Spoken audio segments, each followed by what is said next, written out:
It was the 1990s, a big show in a small town off I-75 in Georgia. They were called the biggest cocks in the henhouse. But things have changed since then. It's been 30 years, and they finally found a home here, like everyone else, doing a podcast. It's Erica and Mark, the phone call podcast thing.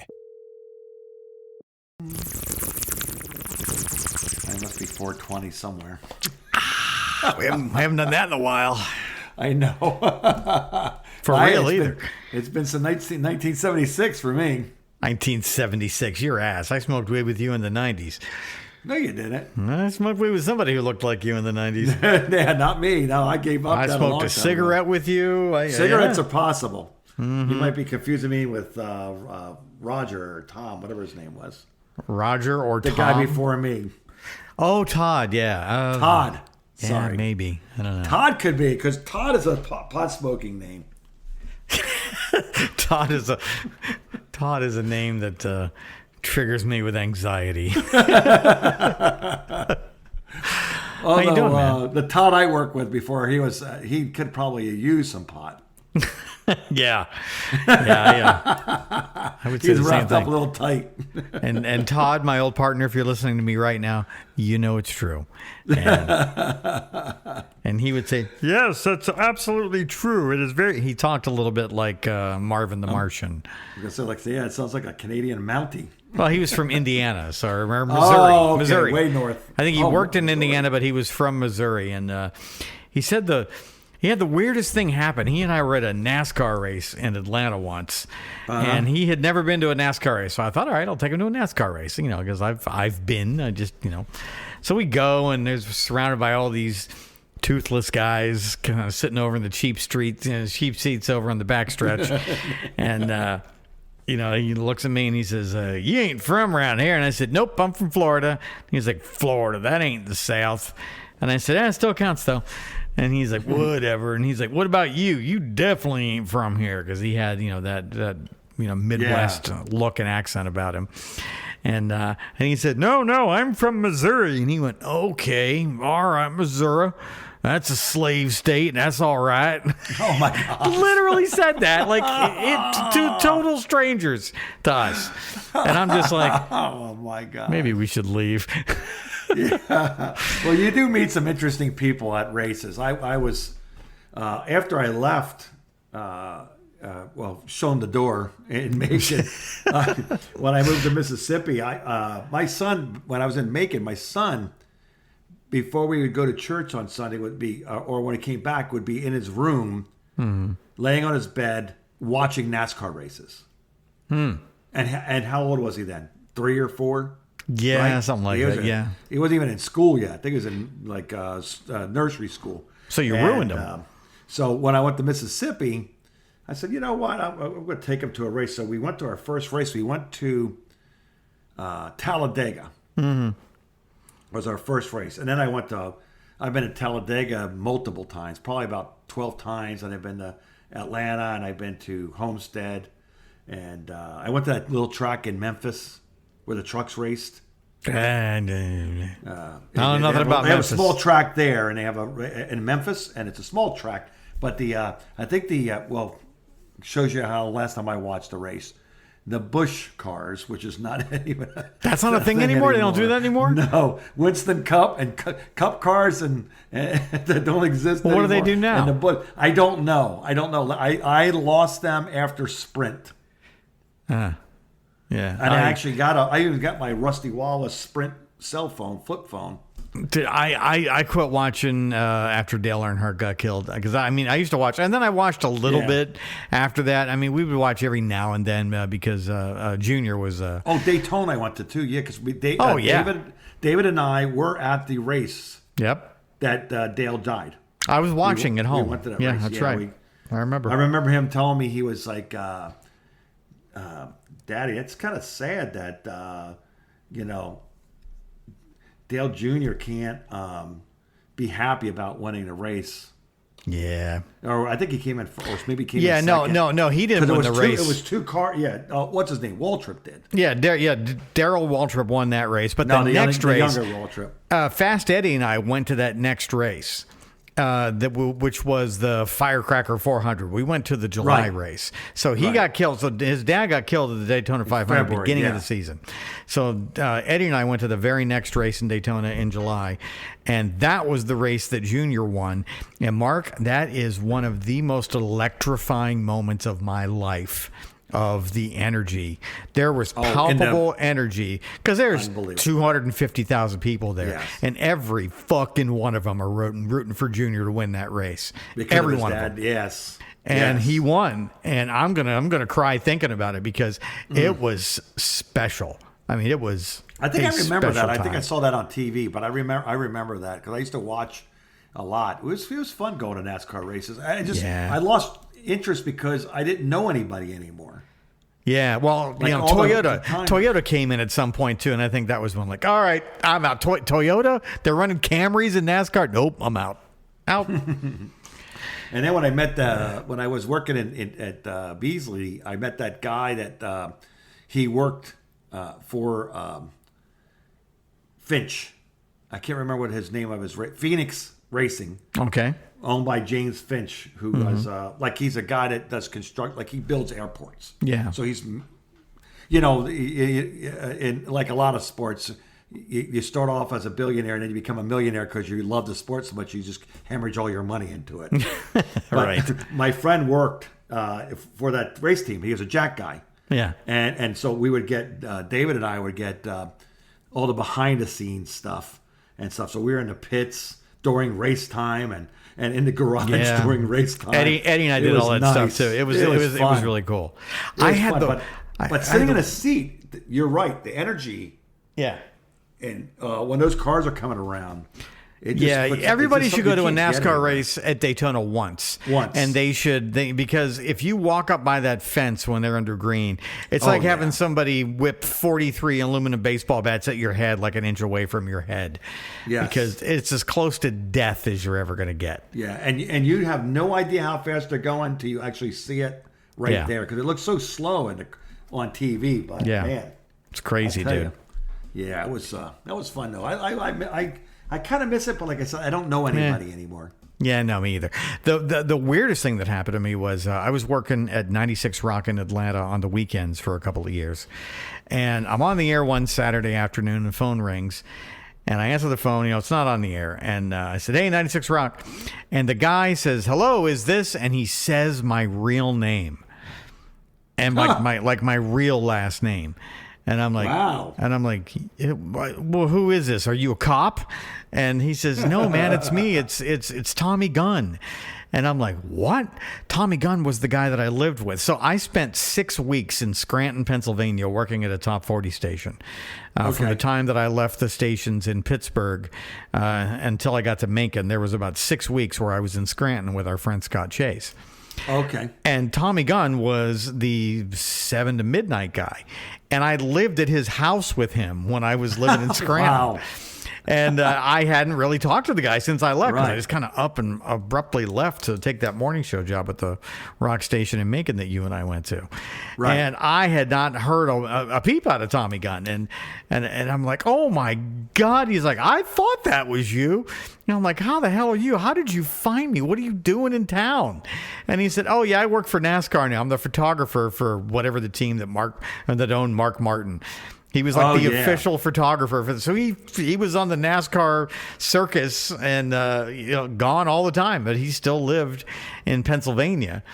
But, he was just never home because he was always on the road with NASCAR. Yeah, because those guys only have like one day down. Yeah. Monday, and then they're right back and right after it again like Tuesday. Yeah. So dude, he was like, come on down, I'll get you pit passes and we can hang out. And so I went and hung out with him while he was taking pictures. Oh, it was so much fun. Yeah.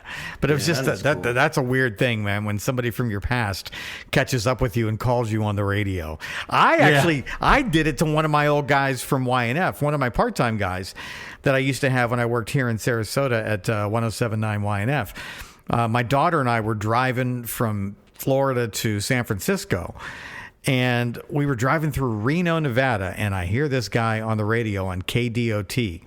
And I'm like, oh my God, that's Miller.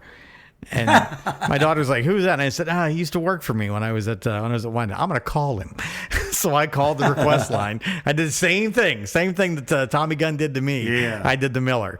And Miller's actually, he's from Sarasota. He's back here now. But it's such a small world. Man, radio is extremely small. That's why you can't afford to, like, if you're going to make somebody mad or whatever. Yeah, you got to understand there's going to be some collateral damage somewhere down the line. Yeah, if you're going to make an enemy, be careful. Somebody made an enemy out of me, and I got them back. Did I ever tell you that story? No. So I am normally a forgive and forget kind of person, and maybe I was a little younger and full of more pits and vinegar then, but back in my probably early 20s, I was working at a radio station in Pittsburgh.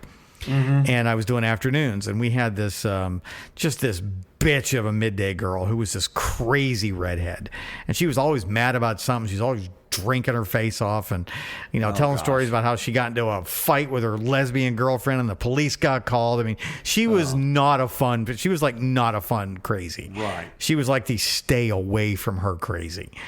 And on my last day on the air, I'm trying to be nice to her. So she comes up to me while I'm on the air doing afternoons, doing like 2 to 7.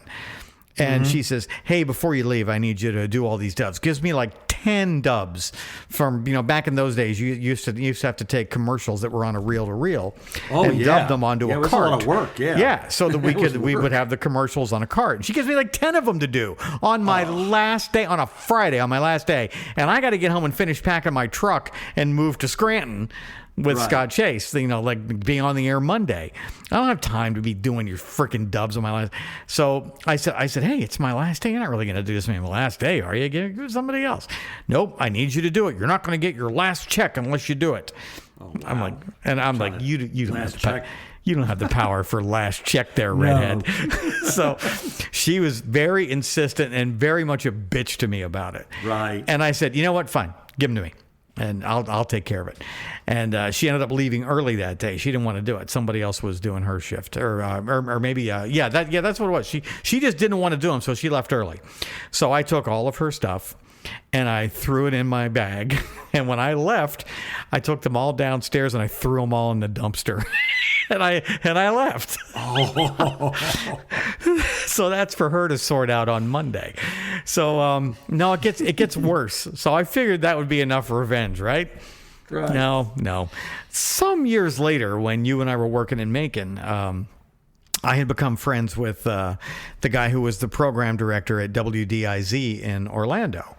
Okay. And I used to see him at conventions and stuff. We would hang. And he was a really nice guy, really good dude. We got along really well. So he calls me one day, and I think I hooked him up with Rocco. That's what it was. I helped Rocco get his job at DIZ. So Rocco ended up leaving Fort Myers to go to DIZ. I helped Rocco get to DIZ. So this guy calls me back and he says, hey, there's this girl. You used to work in Pittsburgh, right? And I'm like, yeah. He's like, there's this girl who's been hounding me for a job. She's a part-time board op over at Real Radio, but I got a 7 to midnight job open I was going to give her because she's not too bad and she lives here. I don't got to move her. I said, what's her name? He says, Melissa. And I said, did she? So I gave him the call letters and I said, this is her last name and it's her real last name. And he's like, yeah, that's her. You know her? And I said, oh yeah, I know her. And he's like, well, tell me about her. What am I getting into with her? And so I said, so I started telling him all these horror stories about Melissa and then what she did to me on my last day. Right. And he was like, oh my God, thank God I talked to you because I was ready to hire her. Oh, yeah. And I said, well, I just saved you a lot of potential trouble, buddy. And he's like, so I don't think she knows, unless she's still alive and listening to this right now, that I totally fucked her out of that DIZ job. And I don't even feel bad about it. No, because she was just not a nice person. No. There's a lot of people, like most people are okay, but some of them are really, when they're bad, they're really. Oh, dude, she was great. And I like crazy people. I am attracted to crazy people. Right. This girl was trouble crazy. Like the police are going to get involved trouble with this girl. Yeah. I can remember I had that guy that when I left Florida, it was my last program director. and I was doing overnights and producing the morning show. So I was there from 11 o'clock at night to do my production shift till about 9 o'clock the next morning, and that was paying at that time $12,500. Big money. Living in West Palm Beach, Florida. Plus, what? Hey, you were getting appearances, remotes, and shit. Oh, right? yeah. Well, yeah. If I count my appearances and all that, I was around 40 grand. But exactly, yeah. They paid $100 an hour there. Don't give me your $12,000 sob story. I know how much money you were making. I kept my check. So that's my story, and I stick to it. Anyway, we get this guy that comes in from Michigan, and something's wrong with him, and I can't quite put a finger on it, but there's something wrong with him. So I'm on overnights, and then I'm shielded by the morning show. You know, I don't really have to deal with many people. Yeah. Because overnights, nobody knows they don't even know who you are. Right. Yeah. You are invisible when you're doing overnights. Full-time overnights, and then by the time I got off, got done about 8:30, 9 o'clock, and got done all with the last producing of the last segment, and they were just going to, morning shows usually sweep a lot of music 9 to 10. Yeah. And because everybody's in the office by then. And stuff like that. So it's more like a midday shift. And I said, well, I screwed out, so everything's fine. Well, all of a sudden, my previous PD, he must have been a little bit of a night owl, and I'm not sure if he was a little bit of a drinker or not, but he would call me and then say, hey, sorry about that. It's like 5 minutes to 12. I haven't even pulled back then. I didn't even pull my carts out yet. And what records we had to play, things like that. I mean, I didn't have that. He's yelling at you already? No, but he wanted to, like the old one would I'm sending over a music log now. And sometimes I swear it was the same thing I played in the exact same time. Because overnights, no one really cares. Even though there are a lot of people listen to radio in overnights. They just don't really. But at one time, they used to pay for that shift. And then so I would get in the end. Well, this guy would send me each hour with about 5 minutes to spare to pull everything and talk. Remember, back then, there was no computers. So you literally, you had like 3 or 4 minutes, however long the top 40 song was. Yeah. To get ready for the next thing. And you couldn't do any show prep because you had no idea what you're Dude, playing. I still have dreams about the dead air. To this day, I have dead air dreams. I know. And records running out. I don't know what to do. And the guy would, and I would start playing a song, and I get a call on the hotline. What the F are you effing doing? Like ripping me a new April. Right? I'm like, why are you playing that? What the F is wrong with you? And I go, because it's on the log. Yeah. I'm getting it from him. He's the one that did the log. He looks back, you hear him shuffling papers all over the thing. I don't know what he's doing, but you can hear papers going everywhere and breathing hard. And, what hour is this? It's 2 a.m. I'm still wondering why you're not asleep, but it's 2 a.m. You got to be at work in 7 hours. So, and then he would look at it and go on like, okay, let's play this one. What's next? And I said, so-and-so. He goes, okay, this is the hour. All right. Yeah. But this would happen 4 or 5 times till about 5 in the morning. I think it's when he went to bed. Yeah. From midnight to 5, I was getting yelled at every hour for what are you playing? Why is that? Listen, do me a favor. Flip those two songs. Hurry up before it guns out. Cocaine's a hell of a drug. That's what it was. Of course that's what it was. So he calls me, and he's down at, this is the beginning of South Beach. Yeah. The beginning in the 90s, the early part time of South Beach. So he's down in South Beach for whatever reason. And I'm telling cocaine, you, Mark. There's South Beach. This is when we still broadcast from Fort Pierce. That's like 2.5 hours away. Yeah, that's way far. And he goes, "Hey, guess who I'm partying with?" I have no idea. And it was like it would be like a John Cicada. Remember him, John Cicada, whatever. Sure, yeah. Or remember the Canadian rapper Snow? Vaguely. Informer. Vaguely, yeah. Right? One song, Snow. And Vanilla Ice, and all these people would be down there because that was the place to be, starting to be. And he listen. Say hi to my midnight guy. Knock on the door. God. And he would hear, and I'd be sitting there talking, and he'd grab the phone back and go, "Hey, quick, interview him." It's like I don't even prepare. Interview him. Yes. And I'm trying, and meanwhile it's not like I'm running a computer here. It's got a couple songs banked in a row. No, I'm still pushing buttons and getting carts from the back of the thing because you're working. Yeah, there's no automation back then. He's yelling at me. switch it to this song now. Oh my God. Oh my And I said, I can't take it anymore. So my morning show, MJ comes in, right? Yeah. And he goes, I'm out. I found a job. I'm going to Georgia. I can't take it. Bainbridge, I can't do this. And I can't deal it. I can't with him anymore. And he says, don't worry. Honest to God, don't book your U-Haul yet. And all that. And he's literally, MJ's calling me now. I'm packing in the morning. Yeah. About a week later, I'm packing the U-Haul. He's going, you didn't order it, right? You didn't order a U-Haul yet, right? I said, I'm packing a U-Haul. Stop it. Take it back. I'll get you the money to pay for it. Listen, he's gone. We got it. He's fired. There's a new, Denver's coming back. So you got him fired is what you did. Well, I think it was just more than me, but I think people were saying like, this guy's just hard to work with. He's crazy. Yeah.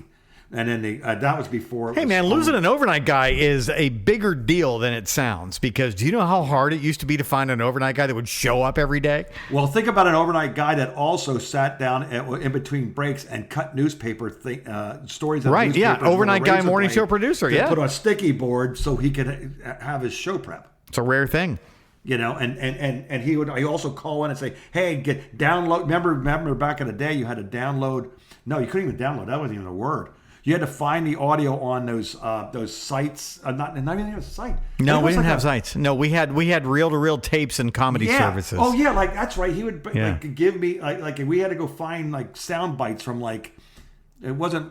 I guess back then it would have been like Star Search or something. Were you cutting stories out of the newspaper with a razor blade and throwing them in a folder? Yes, with a razor blade and sticking them on a sticky board. I did all that. Yep. And it'll be like, and these are the different stories he could choose from. And it's a lot of work. I don't got time for it. And then you don't get some crazy guy that's like, oh my gosh. But we were the internet before the internet was invented. Yes. I was a pretty good producer. Yeah. And I said to MJ, said, I got to go. Now, I made a really bad choice of where I was going. Yes. Bainbridge, Georgia. Honestly, all kidding aside, though, but where even though it was a crappy place and there was a lot of personal problems there. That's every radio station in America. But it was like really bad. But the fact that guy was, I'm looking at R&R because I'm trying to find a way to get out of there, and I see my own job there in R&R. And he said, "No, don't worry about it. You can try out for it." So I'm already doing it. So I'm an afternoon drive guy and production director. Yeah. So that's already a lot of work, guys. All right, Mark, I'm not your therapist. We're not here to work through your pain. But one thing that was really good, though, is I stumbled upon that ad in Q106. And that's how you met me. And that's how, Yep. And the reason that you met Zito, the reason you met Zito is because of me, because Zito used to work for me. And guess who the crazy person calling at 3:00 in the morning when Zito was on the air was? Me. Because Zito worked for me. Zito was my weekend guy. He would do weekend overnights a lot. And I would get up and pee at 3:00 in the morning or something. I had a boombox on top of the toilet. So I'd walk in the bathroom, just slap the boombox on real quick, make sure the station's still on the air. And every goddamn time I did, Zito was playing something he shouldn't be playing. That sounds like Zito. And after the first couple times I was like, I don't care. It's 3:00 in the morning. But after the third or fourth time, now I'm getting annoyed. So I call the hotline and he's like, hello? And I said, guess who, Jeff? And he's like, hey, what's up there, boss? And I said, what the hell are you playing? Oh yeah, I just queued up the wrong CD number. I'm stupid, man. I'm sorry. And I'm like, dude, you do this all the time. I get up and pee at random times in the middle of the night all the time, and I always flip the radio on, and I don't think I've ever heard you playing one song that is not only not on the log, but not even in the system. What are you doing? Are you just doing album cut Zito nights on the rock station here? He's like playing some song by Slaughter that I never heard. And he's like, oh, I'm sorry. I'm just screwing around. I'm like, stop screwing around or I'm going to get Herc to do more overnight shifts. I like you, Jeff. Just stop doing that shit, man. Just stop. There's a reason I'm having to lecture him like an old lady, at 3:00 in the morning on the phone. And my wife's just like, who are you talking to? I'm like, now I woke up. Now I'm in trouble. God damn it, Jeff. Speaking of which, I was just listening to him today when I was in the gym.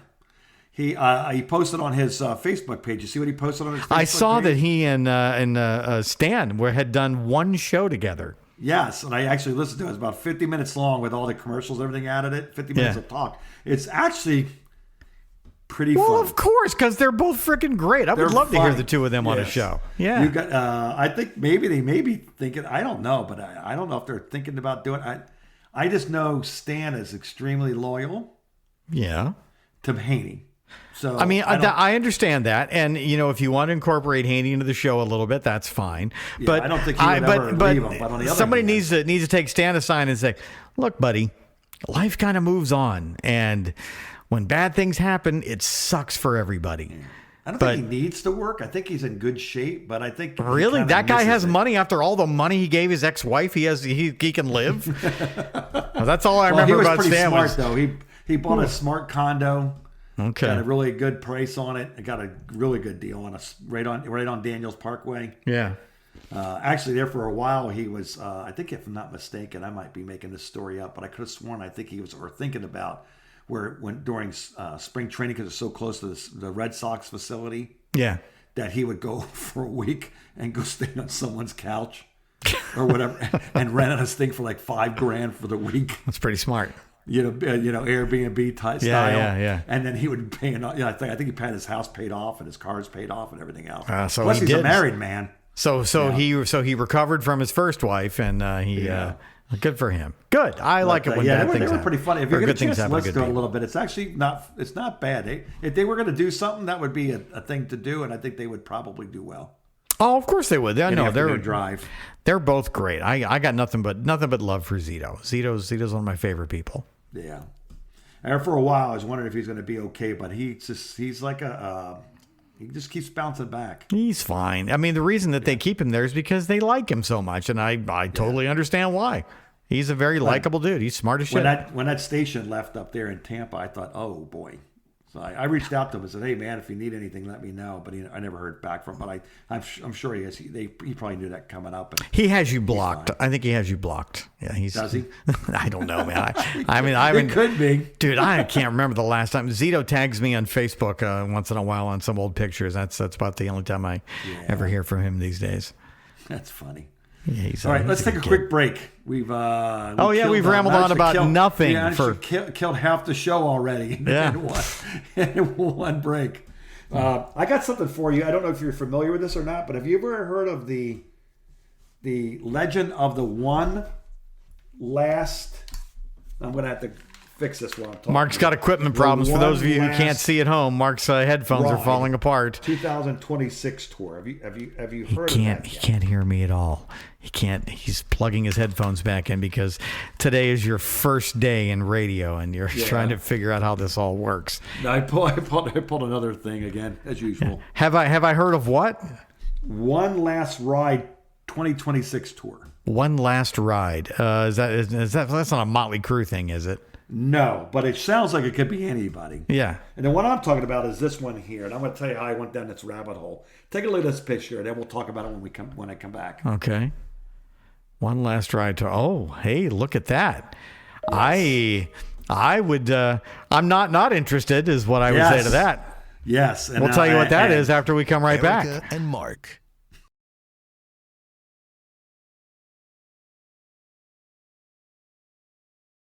The phone call. All right, so I'm cruising Facebook, and I see this One Last Ride 2026. And on there is a picture of an elderly Robert Plant. I would say two elderly gentlemen is what I just saw when I pulled up the website. Yeah.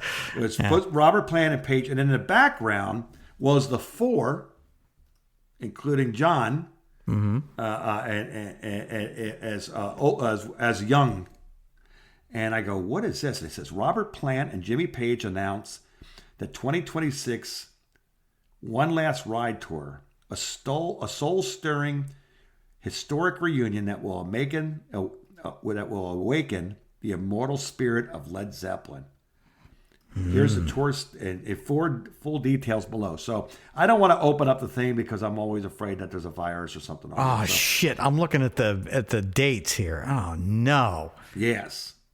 And I go and I open up the thing down there and it says dates, and it's like, oh, Dallas? Okay, it's about a 7-hour ride for me. That would be, I'm okay with that one. All right. Do you want to go to this together? Well, here's the problem with the thing. What? It's not real. Oh, no. Yes. It says Bridgestone Arena in Nashville in July. I know. But look, it's a 2026 tour, but the dates are 2025. It says, this isn't real, really? No, don't say that. Unbelievable. And here's what Google had to say about it. So I looked up this one last ride tour dates, and I said 2026.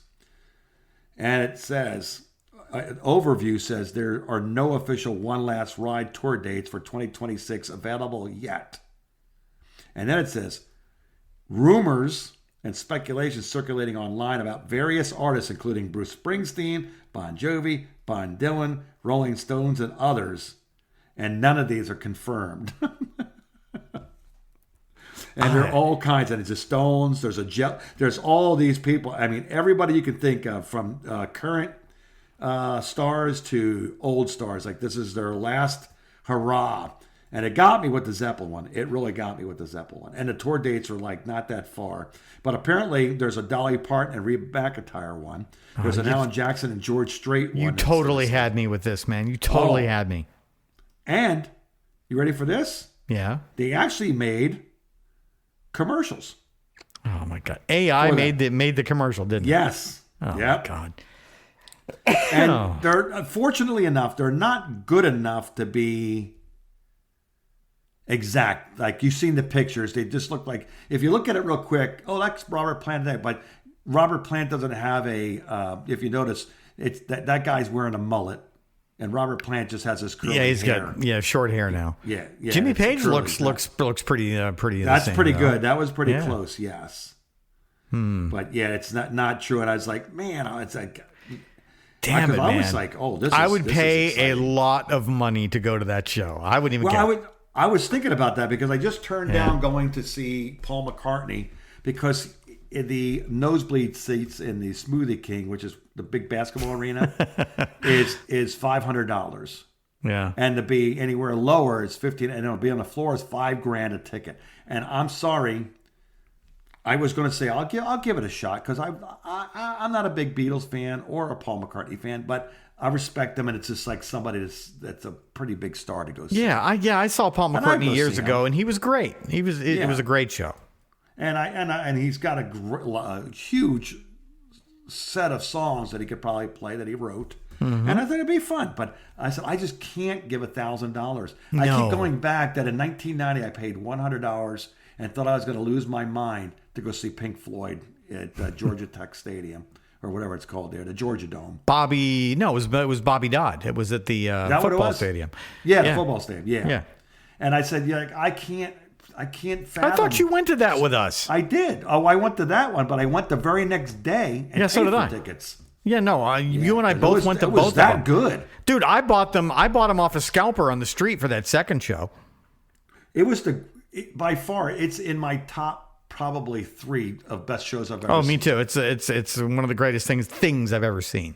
Yes. I still everything remember about it was just unbelievable. Yeah, it was cold, it was drizzly, it was rainy, the lasers were amazing. If you think about it, if you remember this, before it started, how most bands play like music and stuff, like different artists or whatever, a little soundtrack of some sort that the band picks, they had sound effects. Yeah. And one of the sound effects that went for like an hour, and it sounded like he must be cutting the entire football stadium's grass. It was a lawnmower going back and forth, and you could literally hear the sound going across from speaker to speaker to speaker. So I was like, it's like, if you are on something, you will trip balls. Oh, yeah.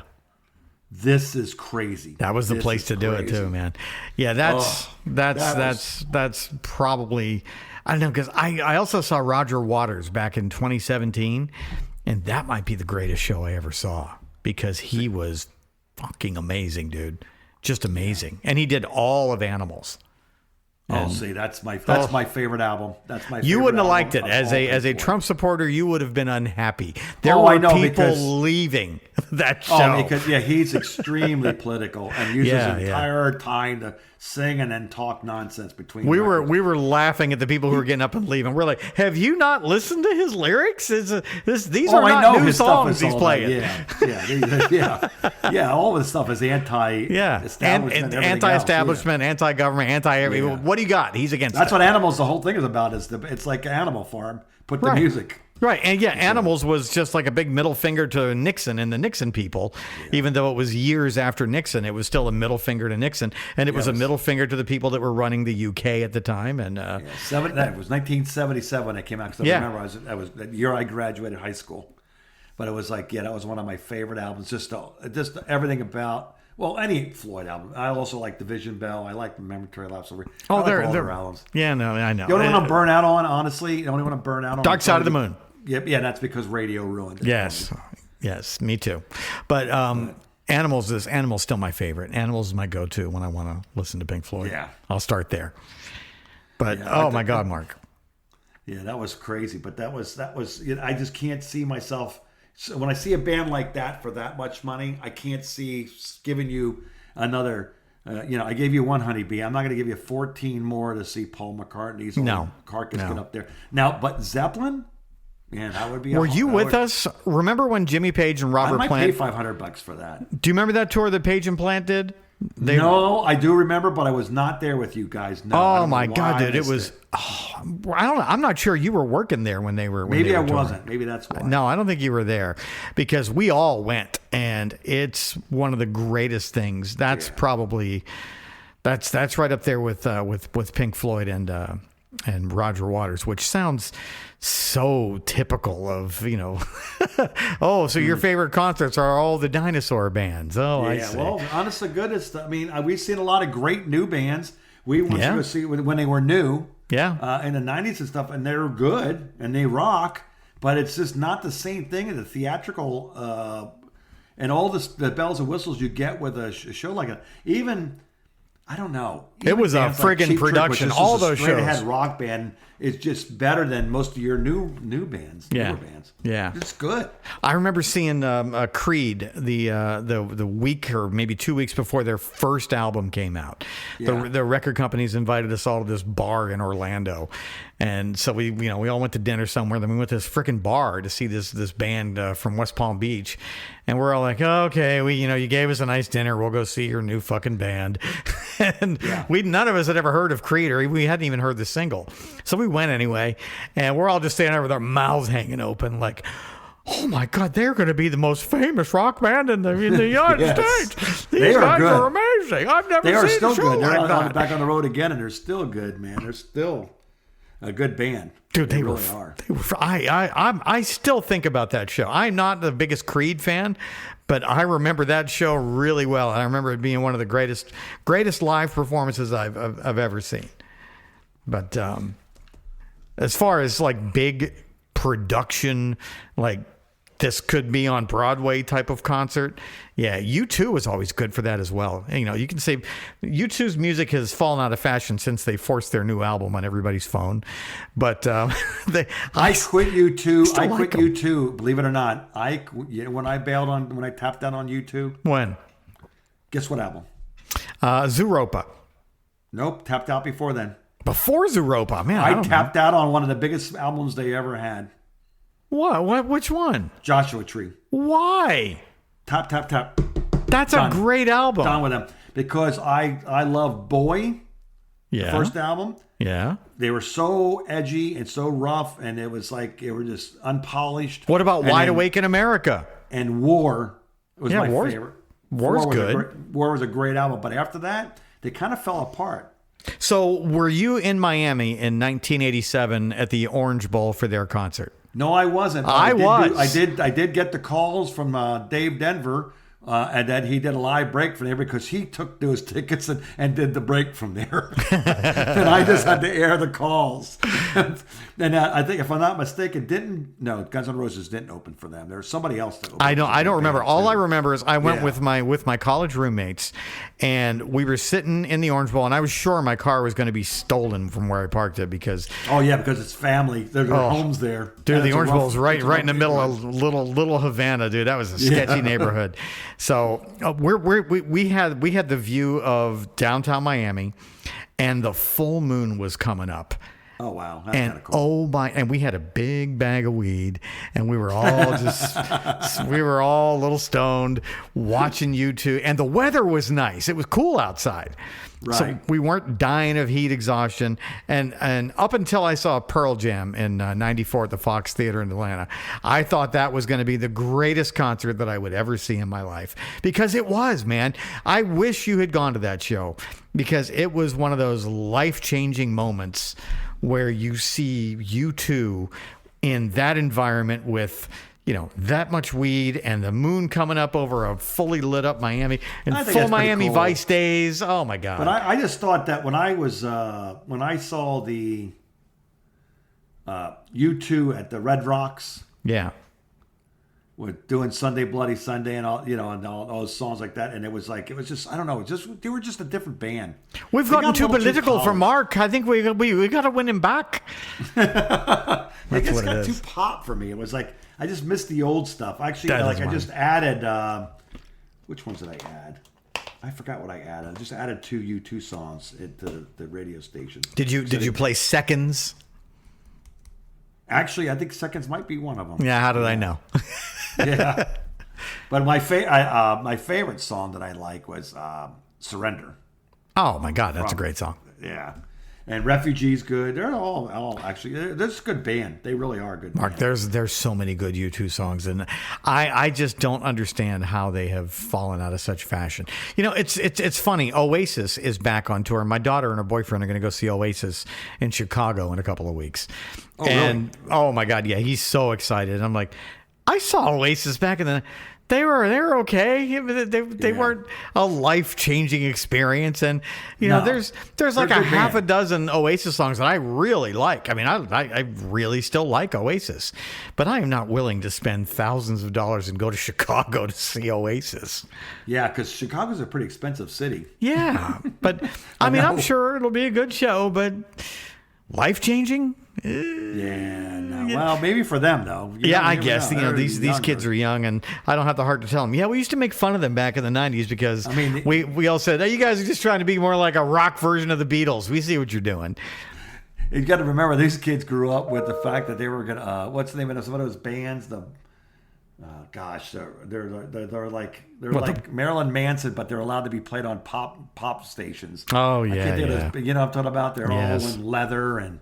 Yeah. And Shut Up and Dance and all the I had to play those at all the middle school dances. You know what? Hey, I'm just happy that my daughter's not going to some hardcore mumble mouth rap concert in Miami like she always does. So this is good for her. Yeah. That's dangerous, those things. I'm sorry. I do. Dude, she's been going to those since she was like 14. I was like, okay, but if you get killed, it's not my fault. Yeah, those are rough crowd. They bring a rough crowd. So I mean, she's a little blonde hair, blue eyed white girl, so she fits right in. Yes, there's a lot of those at those mumble mouth rap concerts. Yeah, I wouldn't doubt it. Yep. Yeah, rap is not the same anymore. Last rap album that I liked was, and I got it in Macon actually. What was his name? Kevin was his name. The program director. Kevin Coolin. Right? Yeah. Yes. And he gave me a Midnight Marauder CD. Oh, he you know what he gave me? Tribe Called Quest. Dude, he gave me something that he said, I think you're going to like this. This is a new guy. Because he knew that I was familiar with NWA, and he knew that I liked NWA. and I would never tell anybody that I liked NWA, but I figured out a long time ago that NWA were the Beatles for black people. And I started listening to their music, and I'm like, okay, I understand what they're doing. And he said, no, you're going to like this. This is kind of the same vein, same area, saying, these guys are all either friends or enemies. We're not sure. And he gave me this new album by a guy named Tupac Shakur I'd never heard of. And I listened to that, and I was like, holy shit, this is better than NWA. Yeah, remember in the 90s, he was a background dancer for, what was the name? The Humpty Hump guy. Yeah, who died in Tampa, by the way. Yeah, I saw that. We're losing a lot of legends from the late 80s, early 90s rap game. Rap was now I can't understand. Honest to goodness, I know I sound like an old man, but man, I'm not supposed to understand it, but it does sound like they're talking with cotton balls in their mouth. I have a playlist in my iTunes just called Gangsta Rap. And it's got all the NWA stuff in it. But see if you and this is not all gangster rap stuff. But see if you remember Young MC, right? Bust a Move. Yeah. You know that was just one of the many amazing songs that guy had. No, that's all I ever know. But this is my idea for a YouTube channel. I think my daughter and I want to start a YouTube channel, but it won't be monetized because we'll be playing copyrighted music. But I think that it should just be the two of us white people playing all these old school rap songs, and then we translate the lyrics for white people. And it's like, when Young MC, he's got a song called My Name Is Young, and he's got another called I Let Him Know. And the I Let Him Know song is basically about him telling everyone that he's the freshest rapper out there. And you could call his house, and he'll give you his number, and he'll tell you. He will let you know that he... And that's what it is. It's just us explaining each of the respective... That would actually be kind of...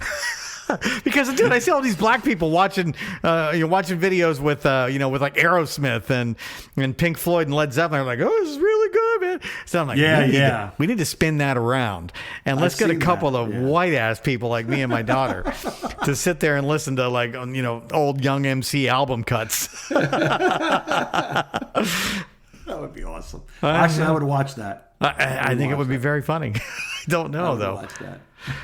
All right, we should take yet another break since we've already talked way too long for poor Chris, who has to endure this. If I'm not mistaken, I'm going to give a little hint here. Didn't you once have a rap career yourself?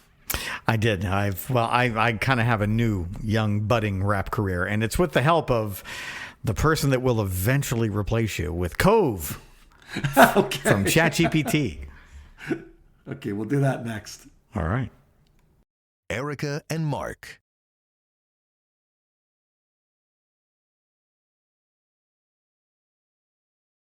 The phone call.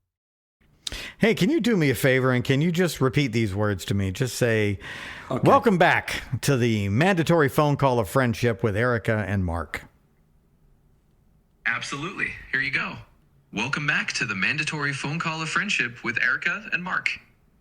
I think Brian should be worried. Because that's pretty good. That joke's a little too close right now. I know. It's replacing everybody. I don't even want to get into that. Let's get into. No. So something happened this week that was very organic and very unexpected with my old buddy Fast Eddie from the Ron and Ron show, who has always wanted to do a podcast with me. And I think he secretly is pissed at me for doing a podcast with you. And I've tried to tell him that I would do one with him, but I think he's still too pissed at me because you and I are doing this. Huh? Oh, here I go again. Yeah, sorry. So he and I are talking. I sent him this stupid, we send each other Instagram reels all the time. And I sent him this stupid Instagram reel of this anchor man on some latte morning show. And it's a legitimate clip from this show called Today Now. And this anchor man and this woman are talking to this little fat kid who's sitting there. And and this kid's just like, they used to call me like Lard Bud and blah, blah, blah, blah, blah. And he's like still traumatized by getting fat shamed all those years. And then the anchor just jumps in on him and says, like lard ass. No. And the anchor's getting jokes in on him now, like live on the air. And I'm laughing my ass off. So I sent that to Eddie, and I said, "Hey, ask ChatGPT to come up with some rap names for fat kids." So he sends me the list of what ChatGPT did, And I said, you're bored, you're retired, feed that into one of your fancy programs and let's make a rap song out of that. And I shit you not, dude, 90 seconds later, he has a song that his AI has composed for him. And I listen, I'm like, holy shit, dude, that's really good. So I'm going to play this right now.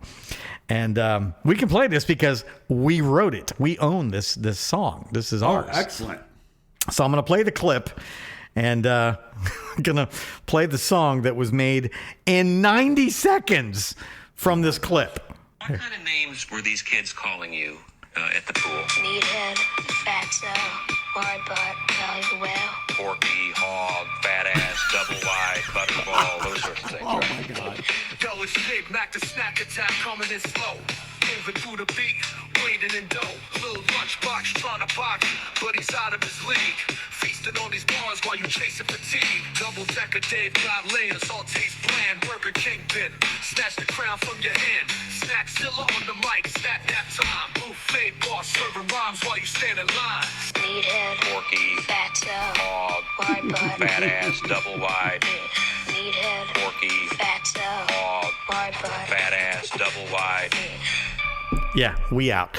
That's seriously, it's 90 seconds it took to come up with that. Oh, my God. So we will post that on our Facebook, Erica and Mark the Phone Call, and you can enjoy it for yourself and share it with all of your friends. And to the one person who is listening, I hope you enjoy our very hard work. Yes. And we thank you for paying attention to our very hard work because you are getting us paid monthly now. We are getting actual money for doing this show. Thanks to you, Chris, who are listening right now. And all that money, by the way, that I make from this show, I spend on her eating Chinese food at this fancy Chinese place that we go to on Thursdays. I was going to ask you what you did with that money because last time you went and bought hot sauce. I did buy hot sauce. This time we're spending it on Chinese food, which is kind of the same thing. But let's end on that. Should we play it one more time and just have it play us out? Would you? Yeah, just have it play us out. It's so freaking funny. You have to listen to it. Although I guess this is a podcast, you could just rewind it, or here. What kind of names were these kids calling you at the pool? meathead, fatso, wide butt, belly the whale. Porky, hog, fat ass, double wide, butterball, those sorts of things, right? Yo, it's Big Mac, the snack attack coming in slow.